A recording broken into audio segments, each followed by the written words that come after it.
cette journée s'inscrit dans le cadre d'un projet européen dans lequel nous sommes partenaires qui s'appelle CHAMS.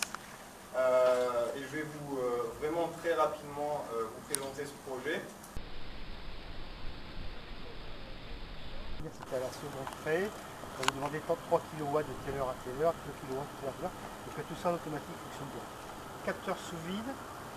À l'intérieur, vous ne le voyez pas, il y a un système de caloduc, je vais vous expliquer en 2 mots ce que c'est, assez originaux. Et en fait, toute la partie calorifugée, c'est-à-dire sous tôle isoxale, c'est une tuyauterie en DN50, 60 mm de diamètre, en acier noir, en pression de service 3-4 bars, pression d'épreuve 10 bars. Donc c'est vraiment du low cost. Donc on a fait faire toute l'installation en tuyauterie industrielle,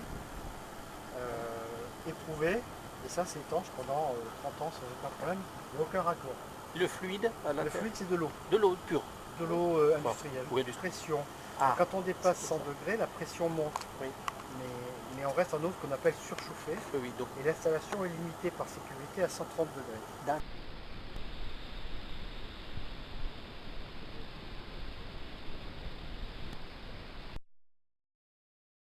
Réversible, donc climatisation entendue dans le sens chauffage et rafraîchissement, mais plus largement l'ensemble des besoins thermiques. Vue générale du système. Donc on voit ici un bâtiment utilisateur.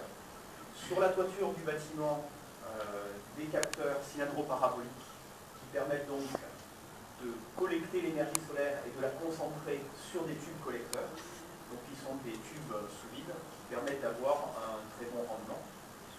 Donc cette énergie thermique est acheminée vers une machine à absorption qui est représentée ici à l'extérieur du bâtiment. Donc cette machine à absorption permet, avec l'énergie solaire captée, de générer du froid et du chaud, donc en pompe à chaleur. En 2 phases, et la première phase a consisté à développer donc un prototype de recherche constitué donc de ces 3 capteurs ici et d'une installation de puissance réduite à 10 kW froid. Donc c'est un programme politique européenne de voisinage, ce qui veut dire qu'on a des partenaires de pays nord-africains qui sont associés en tant que partenaires dans le projet.